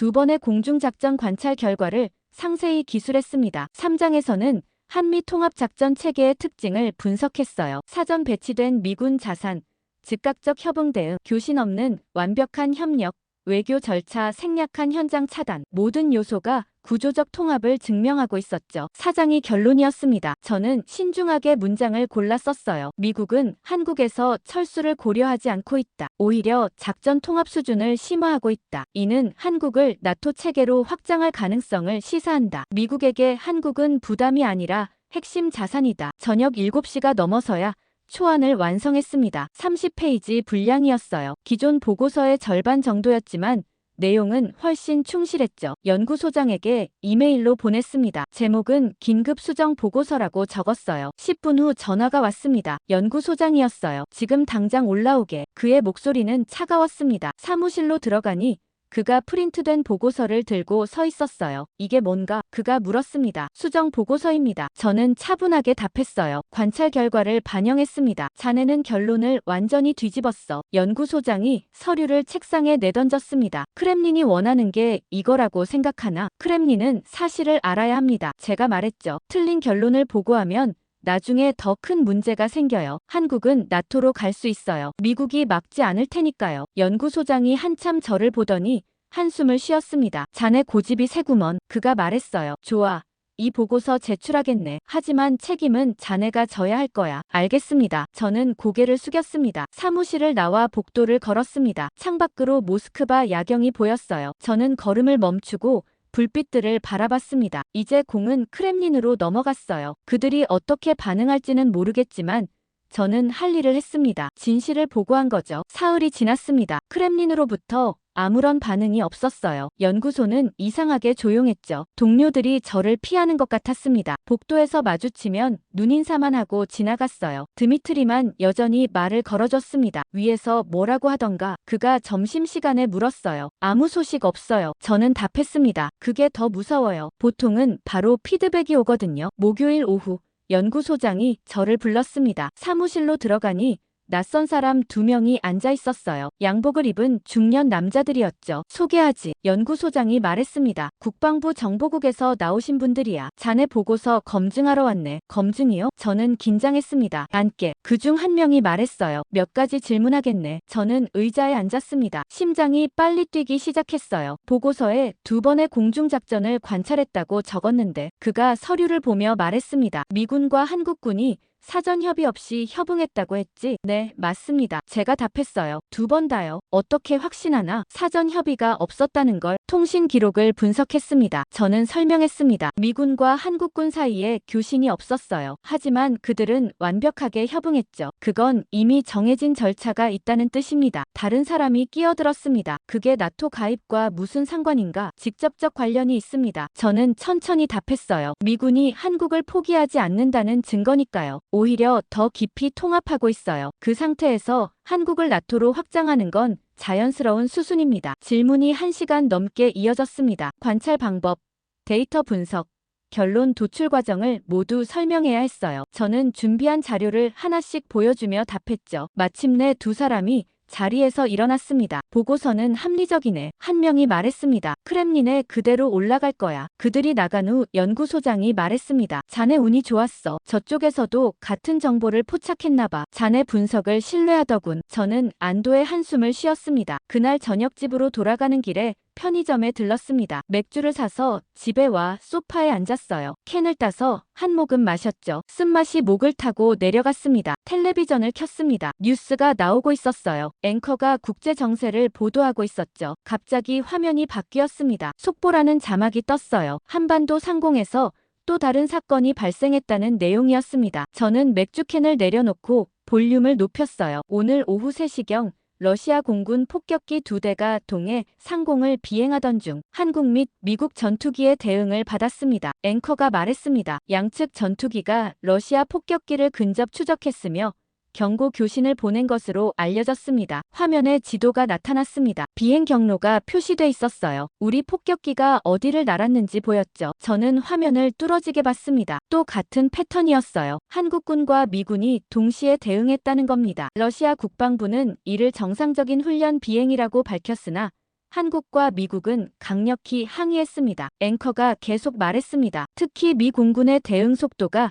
매우 빨랐던 것으로 전해집니다. 저는 리모컨을 내려놓았습니다. 3번째였어요. 우리 작전, 중국 작전, 그리고 이번 폭격기 사건 모두 같은 결과였죠. 미군과 한국군의 즉각적 협응. 다음 날 아침 출근하니 긴급 회의 소집 공지가 떨어져 있었습니다. 오전 10시 대 회의실이었어요. 저는 자료를 챙겨 회의실로 갔죠. 이미 20명 넘게 모여 있었습니다. 연구소 전체 인력이 다 온 것 같았어요. 연구소장이 단상에 섰습니다. 어제 사건들 모두 알고 있을 거야. 그가 말했습니다. 크렘린에서 긴급 분석 요청이 들어왔네. 미군과 한국군의 협력 패턴을 정밀 분석하라는 지시야. 그가 화면을 켰습니다. 최근 3주간 사건 목록이 떠올랐어요. 1차 작전, 중국 작전, 폭격기 사건, 3건 모두 나열돼 있었죠. 공통점이 뭔가? 연구소장이 물었습니다. 저는 손을 들었습니다. 미군의 반응 속도입니다. 제가 말했어요. 3번 모두 미군이 이미 배치돼 있었거나 즉각 대응했어요. 한국군과 거의 동시에요. 맞네. 연구소장이 고개를 끄덕였습니다. 그게 핵심이야. 미군은 한국 상공을 24시간 감시하고 있어. 상시 작전 체제라는 거지. 다른 동료가 손을 들었습니다. 그럼 우리가 뭘 놓친 겁니까? 지휘 체계야. 연구소장이 답했습니다. 미군과 한국군은 별도로 움직이는 게 아니야. 통합 지휘 체계 아래 있어. 그래서 교신 없이도 협응이 가능한 거지. 회의실이 웅성거렸습니다. 사람들이 서로 눈빛을 교환했어요. 저는 노트에 적기 시작했습니다. 통합 지휘 체계, 상시 작전 태세, 사전 승인된 교전 규칙, 이 3가지가 핵심이었습니다. 그럼 한국은 미국 없이 못 움직이는 건가요? 누군가 물었어요. 아니, 저는 즉시 반박했습니다. 한국은 독자적으로 판단해요. 우리 첫 작전 때 한국이 8분 먼저 반응했잖아요. 문제는 그 다음이에요. 미군이 자동으로 따라온다는 거죠. 정확해. 연구소장이 제 말을 받았습니다. 한국이 움직이면 미군도 움직여. 별도 승인 없이. 그게 동맹의 자동성이야. 회의가 끝난 후 드미트리가 다가왔습니다. 이제 확실해졌네. 그가 말했습니다. 미군은 절대 한국을 놓지 않을 거야. 저도 그렇게 봐요. 저는 고개를 끄덕였습니다. 3번의 사건이 모두 같은 걸 증명했어요. 미국에게 한국은 선택이 아니라 필수예요. 오후에 추가 분석 보고서를 작성했습니다. 제목은 한미 자동 개입 체계 분석이었어요. 3번의 사건을 비교 분석하며 공통점을 추출했죠. 첫째, 미군의 사전 배치 또는 즉각 대응. 둘째, 한국군과의 교신 없는 협응. 셋째, 외교 절차 생략한 현장 차단. 넷째, 위협 제거 후 공동 감시 지속. 모든 요소가 구조적 통합을 가리키고 있었습니다. 마지막 문단에 이렇게 적었어요. 미국은 한국 방어를 질문하지 않는다. 판단하지도 않는다. 자동으로 반응한다. 이는 동맹을 넘어선 통합이다. 한국을 나토로 확장하는 것은 이 체계를 유럽까지 연결하는 것이다. 미국이 거부할 이유가 없다. 저녁 7시에 보고서를 제출했습니다. 연구소장에게 이메일로 보냈어요. 30분 후 답장이 왔습니다. 잘 썼네. 크렘린에 전달하겠네. 이제 결정은 그쪽 몫이야. 저는 노트북을 닫고 창밖을 봤습니다. 어둠이 내리고 있었어요. 모스크바 불빛들이 하나씩 켜지고 있었죠. 저는 생각했습니다. 우리는 미국이 질문할 거라고 예상했어요. 한국을 지킬까 말까 고민할 거라고 봤죠. 하지만 미국은 질문하지 않았습니다. 그냥 움직였어요. 자동으로요. 그게 답이었습니다. 다음날 금요일 아침. 평소보다 일찍 출근했습니다. 사무실이 텅 비어 있었어요. 커피를 내려 마시며 어제 작성한 보고서를 다시 읽어봤죠. 문장 하나하나가 명확했습니다. 미국은 한국을 자동으로 방어한다. 질문하지 않고 판단하지 않는다. 그냥 움직인다. 9시쯤 동료들이 하나둘 출근하기 시작했습니다. 드미트리가 제 책상으로 왔어요. 오늘 또 뭔가 있을 것 같아. 그가 조용히 말했습니다. 왜요? 제가 물었죠. 국방부 쪽에서 움직임이 있대. 아침 일찍 장성들이 모였다더라. 뭔가 결정하는 것 같아. 10시에 연구소장이 전체 직원을 소집했습니다. 회의실로 모이라는 공지였어요. 저는 노트를 들고 갔습니다. 회의실은 금방 가득 찼죠. 모두가 긴장한 표정이었습니다. 연구소장이 문을 닫고 단상에 섰어요. 방금 크렘린에서 지시가 내려왔네. 그가 말했습니다. 한국 관련 모든 군사작전을 즉시 중단하라는 명령이야. 회의실이 순간 술렁거렸습니다. 즉시 중단이요? 누군가 물었어요. 맞네. 연구소장이 고개를 끄덕였습니다. 공중작전, 해상작전, 모든 것을 멈추라는 거야. 한국 방공식별구역 근처 비행도 금지야. 이유는요? 다른 동료가 물었습니다. 공식적인 이유는 없네. 연구소장이 답했습니다. 하지만 자네들도 알잖아. 3번 다 실패했어. 우리가 원하는 반응을 얻지 못했지. 저는 노트에 적기 시작했습니다. 작전 중단 명령, 이유 불명, 사실상 실험 포기. 그럼 우리 보고서는 어떻게 됩니까? 제가 손을 들고 물었어요. 보고서는 그대로 올라갔어. 연구소장이 저를 봤습니다. 크렘린에서 읽었고 내용을 받아들인 것 같네. 그래서 작전을 중단한 거야. 더 이상 의미가 없으니까. 받아들였다는 게 무슨 뜻입니까? 우리 결론을 인정한다는 거야. 연구소장이 명확하게 말했습니다. 미국은 한국을 포기하지 않는다. 한국의 나토 가입 가능성은 우리가 막을 수 없다. 그게 크렘린의 판단이네. 회의실이 조용해졌습니다. 모두가 그 의미를 곱씹고 있었어요. 한 달 전만 해도 우리는 정반대 결론을 가지고 있었죠. 한국은 나토에 못 들어온다. 미국이 허락하지 않을 거다. 하지만 지금은 달랐습니다. 그럼 우리는 이제 뭘 해야 합니까? 드미트리가 물었어요. 대응 전략을 짜야지. 연구소장이 답했습니다. 한국이 나토에 들어온다고 가정하고 우리가 어떻게 대처할지 연구하는 거야. 막는 게 아니라 대응하는 거지. 회의가 끝나고 자리로 돌아왔습니다. 책상에 앉아 지난 한 달을 돌아봤어요. 처음 임무를 받았을 때가 떠올랐죠. 한국의 나토 가입 불가능성을 증명하라. 결론은 이미 정해져 있었고 저는 그걸 뒷받침할 자료를 모으기만 하면 됐습니다. 하지만 현실은 달랐어요. 공중작전을 관찰하면서 저는 깨달았습니다. 우리 전제가 틀렸다는 걸요. 미국은 한국에서 떠나지 않았어요. 오히려 더 깊이 들어가 있었죠. 점심시간에 드미트리와 식당에 갔습니다. 식판을 들고 자리에 앉았어요. 기분이 이상해. 드미트리가 말했습니다. 한 달 동안 열심히 일했는데 결론이 완전히 뒤집혔잖아. 그게 연구 아닐까요? 저는 답했습니다. 틀렸으면 인정하는 거죠. 그래도 찝찝해. 위에서 원하는 답을 못 줬잖아. 하지만 진실은 줬어요. 저는 확신에 차서 말했습니다. 그게 더 중요하죠. 오후에 새로운 과제가 배정됐습니다. 한국 나토 가입 시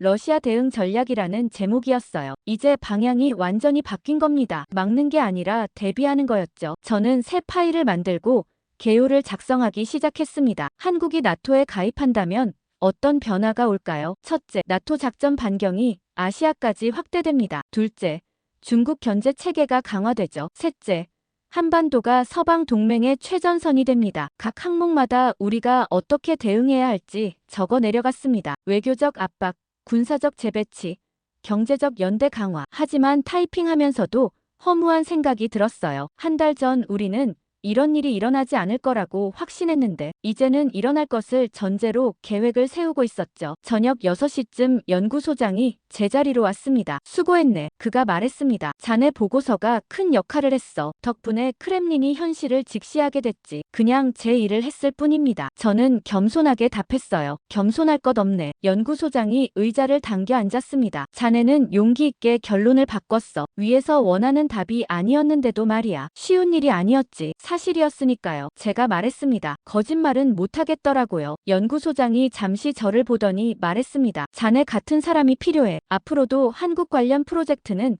자네가 주도하게. 알겠습니다. 저는 고개를 숙였습니다. 그가 일어나 떠났습니다. 저는 창밖을 봤어요. 해가 지고 있었죠. 붉은 노을이 모스크바 하늘을 물들이고 있었습니다. 저는 노트북 화면을 다시 봤습니다. 한국 나토 가입 시 러시아 대응 전략. 한 달 전에는 상상도 못했던 제목이었어요. 하지만 이제는 현실이 되고 있었죠. 컴퓨터를 끄고 가방을 챙겼습니다. 퇴근 시간이었어요. 사무실을 나서는데 드미트리가 불렀습니다. 오늘 한잔할까? 좋아요. 저는 웃으며 답했습니다. 연구소 근처 작은 술집으로 갔습니다. 보드카를 시켰어요. 잔을 부딪히며 드미트리가 말했습니다. 힘든 한 달이었어. 정말 그랬어요. 저는 보드카를 마셨습니다. 목구멍이 화끈거렸죠. 하지만 후회는 안 해. 드미트리가 계속 말했습니다. 우리가 진실을 찾았잖아. 비록 원하던 답은 아니었지만 저도 후회 안 해요. 제가 답했습니다. 오히려 배웠어요. 현실은 우리 생각대로 움직이지 않는다는 걸요. 두 번째 잔을 채우며 드미트리가 물었습니다. 한국이 정말 나토에 들어갈까? 모르겠어요. 저는 솔직하게 답했습니다. 하지만 가능성은 있어요. 미국이 막지 않을 테니까요. 그럼 동아시아가 완전히 바뀌겠네. 그렇죠. 저는 고개를 끄덕였습니다. 우리가 예상 못했던 방식으로요. 밤 10시에 집으로 돌아왔습니다. 소파에 앉아 텔레비전을 켰어요. 뉴스가 나오고 있었죠. 국제뉴스 코너였습니다. 앵커가 나토 확장에 대해 보도하고 있었어요. 화면에 한반도 지도가 나타났습니다. 저는 몸을 앞으로 기울여 화면을 봤어요. 나토가 아시아 태평양 지역과의 협력을 강화하고 있습니다. 앵커가 말했습니다. 특히 한국과의 관계가 주목받고 있습니다. 저는 리모컨을 내려놓았습니다. 시작되고 있었어요. 우리가 막으려 했지만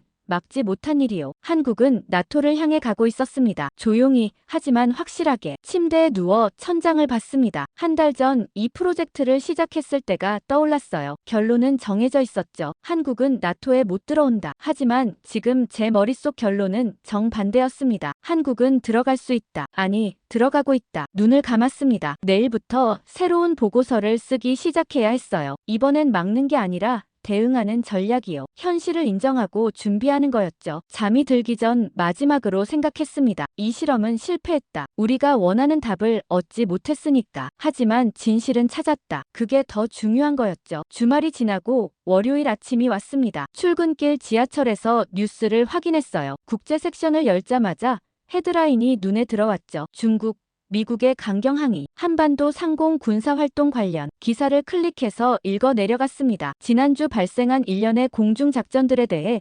중국이 공식 항해 전문을 보냈다는 내용이었어요. 중국 외교부 대변인이 기자회견에서 미국의 과잉 대응을 비난했다고 했죠. 저는 화면을 스크롤하며 계속 읽었습니다. 미국 측 반응을 기다리고 있다는 문장이 나왔어요. 사무실에 도착하니 드미트리가 이미 와 있었습니다. 봤어? 중국이 미국한테 항의했대. 그가 말했습니다. 봤어요. 저는 가방을 내려놓으며 답했습니다. 미국이 뭐라고 할지 궁금하네요. 보통은 중립적으로 나가잖아. 양쪽 다 자제하라는 식으로. 저도 그렇게 예상해요. 제가 말했습니다. 확전을 피하려면 그게 최선이죠. 10시쯤 연구소장이 긴급 소집을 걸었습니다. 회의실로 모이라는 거였어요. 저는 노트를 들고 갔죠. 이미 여러 명이 앉아 있었습니다. 방금 워싱턴에서 성명이 나왔네. 연구소장이 문을 닫으며 말했습니다. 미국 국방부와 국무부 공동 성명이야. 내용이 예상과 다르네. 화면에 성명서 전문이 떴습니다. 영어 원문이었어요. 연구소장이 읽기 시작했죠. 대한민국의 영공과 방공식별 구역을 침해하는 모든 행위를 강력히 규탄한다. 첫 문장이었습니다. 저는 펜을 꺼내 적기 시작했어요. 한국의 자위적 대응을 전적으로 지지한다. 두 번째 문장이 나왔습니다. 미합 중국은 동맹국의 주권과 영토를 수호하기 위해 필요한 모든 조치를 취할 것이다. 회의실이 조용해졌습니다. 모두가 화면을 뚫어지게 보고 있었어요. 이건 중재가 아니었습니다. 연구소장이 말했습니다. 완전히 한국 편을 든 거야. 중국 이름은 직접 언급 안 했지만 의미는 명확해. 중국 반응은요? 누군가 물었어요. 발칵 뒤집혔지. 연구소장이 다음 화면을 띄웠습니다. 중국 외교부 대변인 긴급 성명이었죠. 미국의 편향적 태도를 강력히 규탄한다는 내용이었습니다. 저는 메모를 계속했습니다. 미국 공개 지지, 중국 강력 반발, 중재 아닌 편들기. 우리 예상이 완전히 빗나갔네. 드미트리가 중얼거렸습니다. 저도 놀랐어요. 제가 속삭였습니다. 보통은 양측 다 자제하라고 하잖아요. 근데 한국 편을 명확히 들었어요. 그게 뭘 의미하는지 알지? 연구소장이 우리를 봤습니다. 미국에게 한국은 협상 대상이 아니라는 거야. 타협할 수 없는 동맹이라는 뜻이지. 회의가 끝나고 자리로 돌아왔습니다. 컴퓨터를 켜서 미국 성명서 원문을 다시 찾아봤어요. 천천히 읽어 내려갔죠. 문장 하나하나가 강했습니다. 규탄, 지지, 수호, 모든 조치. 외교 문서치고는 굉장히 직설적이었어요. 보통은 우려, 바람, 기대 같은 부드러운 단어를 쓰는데 이번엔 달랐죠. 저는 이전 유사 사례를 검색해봤습니다. 미국이 동맹국을 공개 지지한 경우들이요. 대만 관련 성명들이 나왔어요. 하지만 어조가 달랐습니다. 대만 때는 평화적 해결을 강조했죠. 이번 한국 성명은 그런 완충 표현이 없었어요. 드미트리가 제 모니터를 보더니 말했습니다. 이거 심각한 거 아냐? 미국이 중국을 자극하는 건데 의도적인 것 같아요. 저는 답했습니다. 한국에 대한 입장을 명확히 하려는 거죠. 협상 불가. 타협 불가라고요. 그럼 중국은 어떻게 나올까? 모르겠어요. 저는 솔직하게 말했습니다. 하지만 물러서진 않을 거예요. 점심시간에 식당에서 텔레비전이 켜져 있었습니다. CNN 인터내셔널이 나오고 있었어요. 미국 국무장관 인터뷰였죠. 저는 식판을 들고 화면 가까이 갔습니다. 한국은 우리의 핵심 동맹입니다. 국무장관이 말하고 있었어요. 어떤 위협에도 함께 대응할 것입니다. 기자가 물었습니다. 중국의 반발을 예상하셨습니까? 우리는 사실을 말했을 뿐입니다. 국무장관이 단호하게 답했습니다. 한국의 주권은 협상 대상이 아닙니다. 저는 식사를 하면서도 화면에서 눈을 떼지 못했어요. 국무장관의 표정이 굳어 있었습니다. 평소에 외교적 미소가 없었죠. 오후에 긴급 분석 보고서를 작성하라는 지시가 내려왔습니다. 미국 성명의 의미와 파급 효과를 분석하라는 거였어요. 저는 새 파일을 열고 제목을 적었습니다. 미국의 한국 공개 지지 분석 및 전략적 함의. 첫 장에 성명서의 핵심 문구들을 인용했습니다. 그리고 각 문구가 의미하는 바를 풀었었어요. 강력히 규탄한다는 레드라인 설정입니다. 전적으로 지지한다는 자동 개입 선언이죠. 필요한 모든 조치는 군사 옵션 포함을 암시합니다. 두 번째 장에서는 이전 사례와 비교했습니다. 대만, 일본, 필리핀 관련 성명들과 비교하니 한국 성명이 가장 강했어요. 직접적이고 명확했죠. 세 번째 장은 전략적 함의였습니다. 저는 신중하게 문장을 골라 썼어요. 미국은 한국을 협상 테이블에 올리지 않겠다는 의지를 공개했다. 이는 한국의 전략적 가치가 미국에게 절대적임을 의미한다. 한국이 나토로 확장되는 것을 미국이 막지 않을 것이다. 오히려 적극 지지할 가능성이 높다. 타이핑하면서 한 달 전이 떠올랐습니다. 우리는 미국이 한국을 부담으로 본다고 판단했었죠. 비용이 크고 리스크가 높다고 생각했어요. 하지만 오늘 성명은 정반대를 보여줬습니다. 미국에게 한국은 포기할 수 없는 자산이었어요. 저녁 6시에 보고서를 완성했습니다. 15페이지 분량이었어요. 연구소장에게 제출하고 자리에서 일어났죠. 창밖을 보니 해가 지고 있었습니다. 드미트리가 다가왔습니다. 다 썼어? 응. 저는 고개를 끄덕였습니다. 결론이 뭐야? 미국은 한국을 절대 놓지 않아. 제가 답했습니다. 오늘 성명이 그걸 증명했어. 공개적으로 선언한 거야. 그럼 우리 초기 보고서는 완전히 틀린 거네. 완전히요. 저는 인정했습니다. 우리는 미국이 떠날 거라고 봤지만 오히려 더 깊이 개입하고 있어요. 집으로 돌아가는 지하철 안에서 핸드폰으로 뉴스를 확인했습니다. 미국 성명 관련 기사들이 쏟아지고 있었어요. 분석 기사를 하나 열어봤죠. 미국의 선택.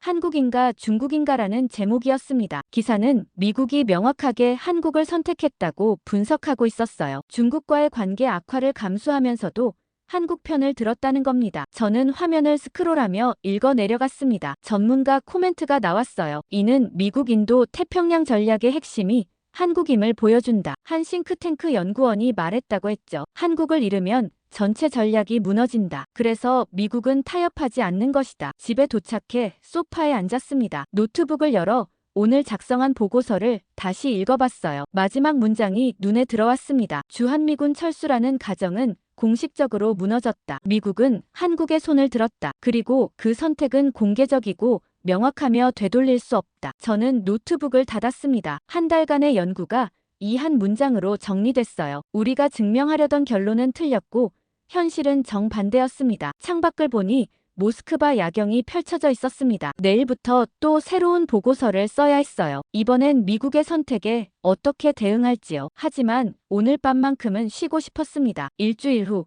연구소에 초청 세미나 공지가 붙었습니다. 국제안보포럼 전문가들이 온다는 내용이었어요. 주제는 나토 확장과 아시아 안보였죠. 저는 참석 신청을 했습니다. 금요일 오후 2시 연구소 대강당에 사람들이 모였습니다. 100명 정도 됐어요. 군 관계자, 연구원, 대학 교수들이 섞여 있었죠. 저는 중간쯤 자리에 앉았습니다. 사회자가 무대에 올라 행사를 시작했어요. 오늘 첫 번째 발표자를 소개하겠습니다. 그가 말했습니다. 한국국방안보연구소 출신이신 김도현 박사님입니다. 현재 국제안보자문 역할을 맡고 계십니다. 박수 소리가 울렸습니다. 한국인 남자가 무대로 걸어 나왔어요. 50대 중반쯤 보였습니다. 정장 차림이었고 표정이 차분했죠. 저는 노트를 펼쳐 펜을 들었습니다. 감사합니다. 김도현이 마이크 앞에 섰습니다. 오늘은 최근 한반도 상공에서 벌어진 일련의 사건들에 대해 이야기하려 합니다. 그가 리모컨을 들어 화면을 켰어요. 지난 3주간 발생한 공중작전들이 정리돼 있었습니다. 러시아 작전,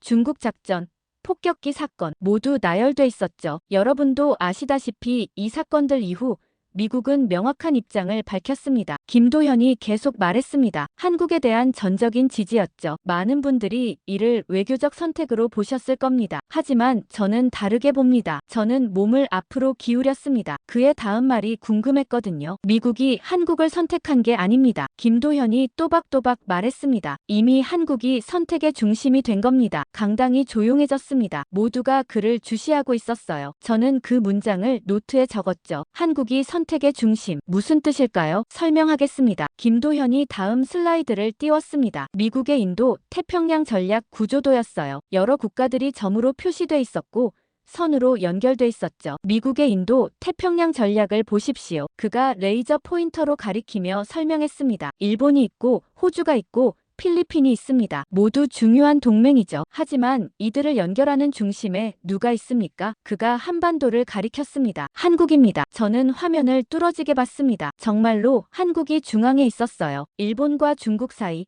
대륙과 해양의 접점이었죠. 지리적으로만 중심이 아닙니다. 김도현이 계속 말했습니다. 작전적으로도 중심입니다. 한국 없이는 일본 방어가 불완전하고 대만 지원이 어렵고 중국 견제가 약화됩니다. 다시 말해 한국은 전체 구조의 핵심 축입니다. 다음 슬라이드가 넘어갔습니다. 주한미군 배치도였어요. 공군, 육군, 해군 기지들이 표시돼 있었죠. 주한미군을 보십시오. 김도현이 설명했습니다. 단순한 주둔군이 아닙니다. 정보 수집, 작전 지휘, 병참 지원, 모든 게 한국에서 통합됩니다. 한국은 플랫폼이에요. 플랫폼이라는 단어가 인상적이었습니다. 저는 밑줄을 그으며 적었어요. 그래서 지난 3주간 사건에서 미군 반응이 그렇게 빨랐던 겁니다. 김도현이 핵심을 찔렀습니다. 미군은 한국에서 움직인 게 아니라 한국과 함께 움직인 겁니다. 이미 통합된 시스템이니까요. 강당에서 속삭이는 소리가 들렸습니다. 사람들이 서로 눈빛을 교환하고 있었어요. 저도 놀랐습니다. 그의 설명이 우리가 관찰한 것과 정확히 맞아떨어졌거든요. 미국 국방부 성명을 다시 보십시오. 김도현이 화면에 성명서를 띄웠습니다. 한국의 자위적 대응을 전적으로 지지한다고 했죠. 이건 단순한 외교 수사가 아닙니다. 작전 통합의 공식 선언이에요. 한국이 움직이면 우리도 움직인다는 뜻입니다. 저는 펜을 멈추고 생각했습니다. 우리는 미국이 한국을 선택했다고 봤어요. 경제적 이익이나 전략적 판단으로요. 하지만 김도현은 다른 각도를 제시하고 있었죠. 한국이 이미 구조의 일부라고요. 이제 나토 이야기를 해보겠습니다. 김도현이 주제를 전환했습니다. 많은 분들이 한국의 나토 가입 가능성을 논의하시죠. 지리적으로 맞지 않다. 중국을 자극한다. 여러 의견이 있습니다. 그가 잠시 멈췄습니다. 하지만 구조적으로 보면 다릅니다. 구조적으로요? 저는 노트에 물음표를 그었습니다. 나토의 본질은 뭡니까? 김도현이 물었습니다. 집단 방어입니다. 회원국 하나가 공격받으면 전체가 대응하는 거죠. 그럼 한국과 미국은 어떻습니까? 이미 그렇게 작동하고 있습니다. 지난 3주가 증명했어요. 강당이 술렁거렸습니다. 저는 그의 논리를 따라가며 적었어요. 한미동맹은 이미 나토 방식으로 작동 중. 다시 말해 한국은 나토 밖에 있지만 나토처럼 움직이고 있습니다. 김도현이 명확하게 말했습니다. 형식만 없을 뿐이에요. 실질은 이미 갖춰져 있습니다. 그러니 나토 가입은 새로운 관계 형성이 아닙니다. 기존 관계의 공식화일 뿐입니다. 저는 펜을 내려놓았습니다. 그제야 이해가 됐어요. 우리는 계속 미국의 선택을 분석했습니다. 미국이 한국을 어떻게 볼까? 부담으로 볼까? 자산으로 볼까? 하지만 그건 잘못된 질문이었어요. 한국은 이미 미국 전략의 일부였습니다. 구조 자체였죠. 선택의 문제가 아니었어요. 마지막으로 말씀드리겠습니다. 김도현이 결론을 내렸습니다. 한국은 나토에 들어갈까요? 제 대답은 이렇습니다. 이미 들어가 있습니다. 형식적 가입은 시간 문제일 뿐입니다. 왜냐하면 미국에게 한국은 선택이 아니라 전제이기 때문입니다. 박수가 터져 나왔습니다. 저도 손뼉을 쳤어요. 발표가 끝나고 질의응답 시간이 있었습니다. 여러 질문이 나왔지만 저는 손을 들지 않았어요. 이미 충분히 들었거든요. 세미나가 끝나고 복도로 나왔습니다. 드미트리가 기다리고 있었어요. 어땠어? 그가 물었습니다. 우리가 완전히 틀렸어. 저는 솔직하게 답했습니다. 한국을 잘못 봤어요. 미국 전략도 잘못 이해했고요. 뭐가 틀렸는데? 우리는 미국이 선택한다고 봤어요. 저는 설명했습니다. 한국을 지킬지 말지 결정할 거라고 생각했죠. 하지만 그게 아니었어요. 한국은 이미 구조의 일부였어요. 선택의 대상이 아니라 전제였던 거죠. 드미트리가 천천히 고개를 끄덕였습니다. 그럼 나토 가입도 시간 문제네. 그렇죠. 저는 확신했습니다. 형식만 남았어요. 사무실로 돌아와 책상에 앉았습니다. 노트북을 열어 오늘 세미나 내용을 정리하기 시작했어요. 제목을 이렇게 붙였습니다. 한국, 구조로서의 동맹. 타이핑하면서 한 달 전이 떠올랐습니다. 우리는 결론을 증명하려 했어요. 한국은 나토에 못 들어온다고요. 하지만 현실은 정반대였습니다. 한국은 이미 나토 방식으로 작동하고 있었고 공식 가입은 형식에 불과했죠. 저는 마지막 문장을 썼습니다. 미국은 한국을 선택하지 않았다. 한국이 선택의 중심이 되었다. 그리고 그 구조는 이미 완성되어 있었다. 저장 버튼을 누르고 창밖을 봤습니다. 해가 지고 있었어요. 이제 답을 알았습니다. 우리 임무는 실패했지만 진실은 찾았어요. 다음 주 화요일 연구소장이 저를 불렀습니다. 사무실로 들어가니 그가 심각한 표정으로 앉아 있었어요. 자네에게 새로운 임무를 주겠네. 그가 말했습니다. 외교적 접촉이야. 어떤 접촉입니까? 저는 의자에 앉으며 물었죠. 주한미군 관계자들과의 비공식 면담일세. 연구소장이 설명했습니다. 외교부가 채널을 열어줬어. 자네가 가서 그들 입장을 직접 들어보게. 저는 잠시 놀랐습니다. 직접 만나라고요? 그래. 연구소장이 고개를 끄덕였습니다. 현장 목소리를 들어야 해. 서류로만 보면 한계가 있어. 직접 대화하면 뭔가 다른 게 보일 거야. 베이징은 아직 포기하지 않았던 겁니다. 외교에서 졌다면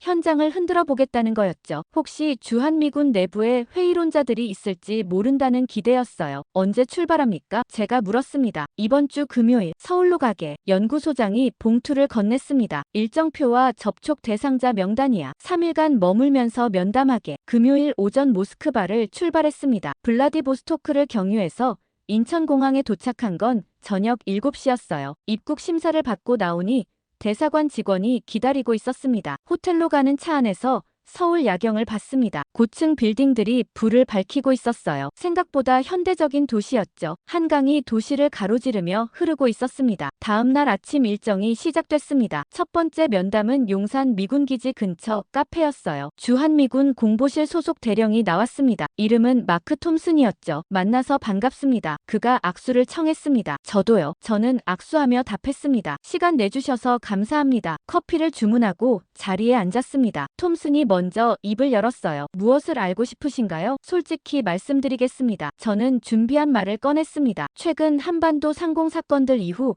미국의 입장이 궁금합니다. 주한미군 주둔에 대한 내부 의견이요. 톰슨이 커피를 한 모금 마셨습니다. 우리 입장은 명확합니다. 그가 말했습니다. 여긴 언제든 떠날 수 있는 곳이 아닙니다. 부담이 크지 않습니까? 제가 물었죠. 비용도 많이 들고 정치적으로도 민감하고요. 부담보다 가치가 큽니다. 톰슨이 단호하게 답했습니다. 전략적으로 한국은 가장 먼저 지켜야 할 지점입니다. 저는 노트에 적기 시작했습니다. 하지만 철수 논의도 있지 않습니까? 미국 내에서요. 톰슨이 고개를 저었습니다. 일부 정치인들이 말할 수는 있죠. 하지만 국방부와 현장은 다릅니다. 우린 한국의 전략적 가치를 압니다. 면담은 1시간 정도 이어졌습니다. 하지만 제가 원하는 답은 나오지 않았어요. 톰슨은 확고했습니다. 한국은 포기할 수 없다는 입장이었죠. 오후에는 오산 공군기지를 방문했습니다. 작전 장교 2명과 면담했어요. 계급은 중령과 소령이었죠. 기지 안회의실에서 만났습니다. 여기 근무하시면서 어떻습니까? 제가 물었습니다. 위험하다고 느끼시나요? 위험하다기보다 긴장감이 있죠. 중령이 답했습니다. 하지만 그게 우리 일입니다. 본국으로 돌아가고 싶진 않으신가요? 아니요. 소령이 즉시 답했습니다. 우린 여기 남고 싶습니다. 여기가 중요한 곳이라는 걸 아니까요. 저는 다른 각도로 접근했습니다. 한국 방어가 미국에 어떤 이득을 줍니까? 중령이 지도를 펼쳤습니다. 한국은 위험한 곳이 아니라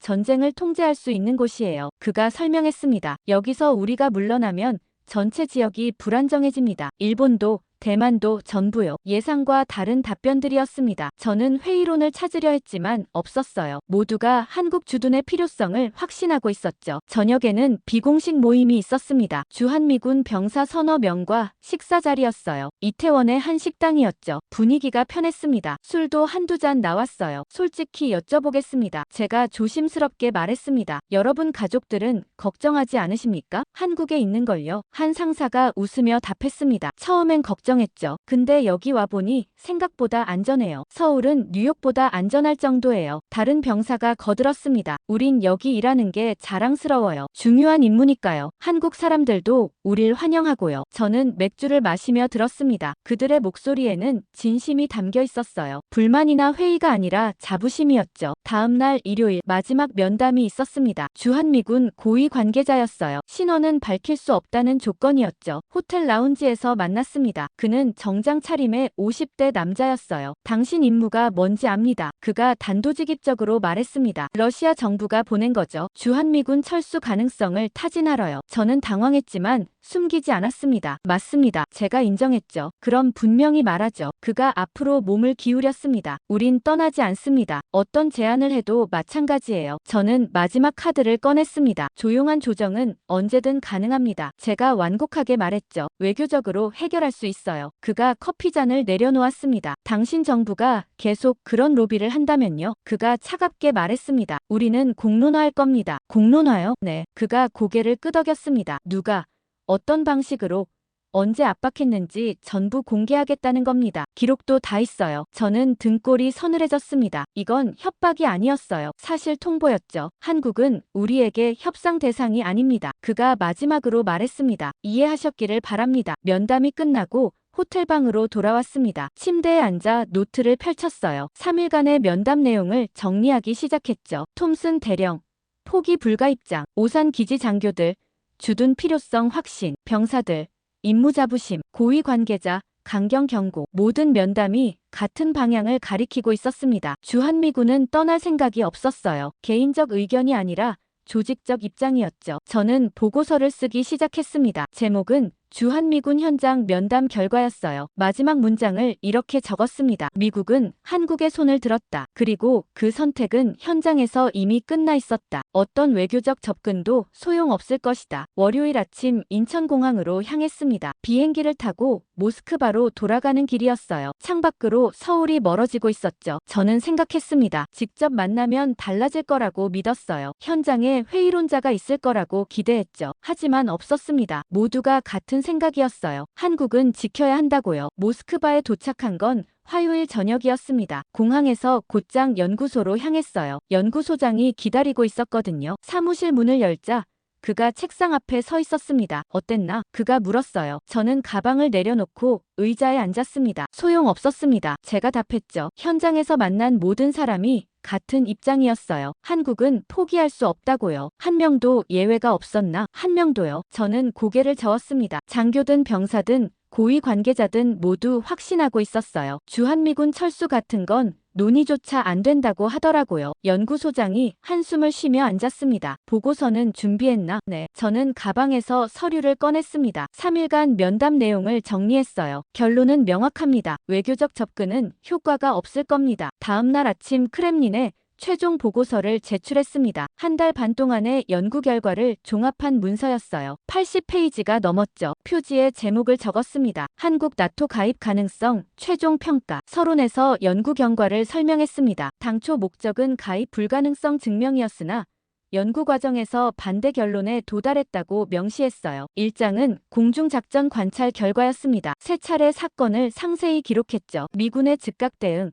한국군과의 완벽한 협응, 사전 배치 체계, 모든 증거를 나열했습니다. 2장은 미국 공식 입장 분석이었습니다. 국방부, 국무부 공동 성명을 해부했어요. 한국에 대한 명확한 지지, 중국 압박 무시, 타협 불가 입장. 3장은 현장 면담 결과였습니다. 주한미군 관계자들의 발언을 인용했죠. 모두가 주둔 필요성을 확신한다는 내용이었어요. 4장이 결론이었습니다. 저는 신중하게 문장을 골라 썼어요. 한국의 나토 가입 가능성은 높다. 미국은 한국을 전략의 핵심으로 보고 있으며 포기할 의사가 없다. 한미동맹은 이미 나토 방식으로 작동하고 있다. 공식 가입은 형식적 절차에 불과하다. 러시아가 이를 막을 수 있는 외교적 수단은 사실상 없다. 마지막 문장을 이렇게 적었습니다. 미국은 한국의 손을 들었다. 그리고 그 선택은 현장에서 이미 끝나 있었다. 우리는 새로운 현실에 대응해야 한다. 보고서를 제출하고 일주일이 지났습니다. 크렘린에서 아무 반응이 없었어요. 조용했죠. 연구소도 평소대로 돌아갔습니다. 저는 다른 프로젝트에 배정됐어요. 하지만 마음 한편이 무거웠습니다. 금요일 오후 연구소장이 전체 회의를 소집했습니다. 대회의실에 모두 모였어요. 그가 단상에 올라 말했습니다. 한국 프로젝트 결과가 나왔네. 크렘린에서 보고서를 검토했고 내용을 수용했어. 회의실이 술렁거렸습니다. 수용했다는 게 무슨 뜻입니까? 누군가 물었어요. 우리 결론을 받아들였다는 거야. 연구소장이 답했습니다. 한국의 나토 가입 가능성이 높다는 것, 미국이 한국을 포기하지 않는다는 것. 이 두 가지를 인정했어. 그럼 우리는 어떻게 해야 합니까? 다른 동료가 물었습니다. 대응 전략을 수립하는 거지. 연구소장이 말했습니다. 막는 게 아니라 대비하는 거야. 한국이 나토에 들어온다는 전제로 우리 안보 정책을 재조정해야 해. 저는 조용히 앉아서 들었습니다. 한 달 반 전 이 프로젝트를 시작했을 때가 떠올랐어요. 결론은 정해져 있었죠. 한국은 나토에 못 들어온다. 미국이 허락하지 않을 거다. 하지만 지금은 정반대였습니다. 한국은 들어갈 수 있다. 미국이 막지 않을 거다. 회의가 끝나고 드미트리가 다가왔습니다. 결국 자네가 맞았어. 그가 말했습니다. 처음부터 의심했잖아. 우리 전제가 틀렸다고. 확신은 아니었어요. 저는 답했습니다. 관찰하면서 점점 느낀 거죠. 현실이 우리 생각과 다르다는 걸요. 그래도 용기 있었어. 드미트리가 말했습니다. 위에서 원하는 답이 아닌데도 결론을 바꿨잖아. 사실을 말했을 뿐이에요. 저는 겸손하게 답했습니다. 그게 제 일이니까요. 저녁에 사무실 책상을 정리했습니다. 지난 한 달 반 동안 모은 자료들이 쌓여 있었어요. 보고서 초안들,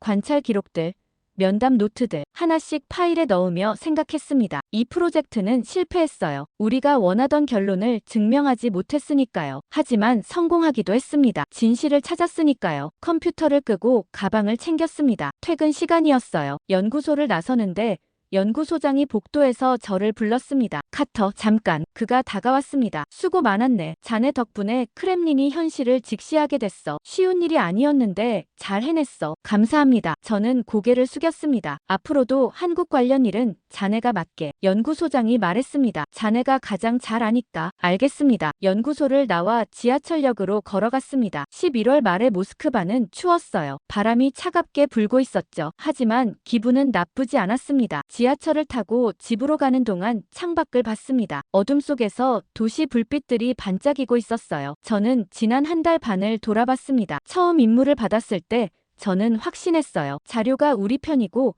논리가 완벽하고 결론이 명확하다고요. 하지만 현실은 달랐습니다. 공중작전을 관찰하면서 깨달았어요. 미군과 한국군이 하나의 체계로 움직인다는 걸요. 미국 성명을 보면서 확신했습니다. 한국은 협상 대상이 아니라는 걸요. 현장을 방문하면서 알게 됐어요. 주한미군은 떠날 생각이 없다는 걸요. 그리고 김도현의 발표를 들으면서 이해했습니다. 한국은 선택이 아니라 구조라는 걸요. 집에 도착해 소파에 앉았습니다. 노트북을 열어 개인 기록을 작성하기 시작했어요. 이건 공식 보고서가 아니었습니다. 제 생각을 정리하는 거였죠. 제목을 이렇게 붙였습니다. 한국 프로젝트 회고. 타이핑을 시작했습니다. 우리는 한국의 나토 가입 불가능성을 증명하려 했다. 결론은 이미 정해져 있었다. 하지만 현실은 우리 결론을 거부했다. 공중작전, 공식 성명, 현장 면담, 모든 증거가 반대를 가리켰다. 미국은 한국을 포기하지 않는다. 한국은 이미 미국 전략의 핵심이다. 나토 가입은 형식의 문제일 뿐이다. 우리 임무는 실패했다. 하지만 진실은 찾았다. 그게 더 중요했다. 저장하고 노트북을 닫았습니다. 창밖을 보니 눈이 내리기 시작했어요. 하얀 눈송이들이 천천히 떨어지고 있었죠. 저는 생각했습니다. 이제 새로운 장이 시작될 거예요. 한국이 나토로 가는 장이요. 우리는 그걸 막을 수 없었습니다. 하지만 적어도 준비할 수는 있었죠. 현실을 인정하고 대응하는 거요. 그게 우리가 할 수 있는 전부였습니다. 침대에 누워 눈을 감았습니다. 긴 여정이었어요. 결론은 바뀌었지만 후회는 없었습니다. 진실을 말했으니까요. 그게 분석관의 임무니까요.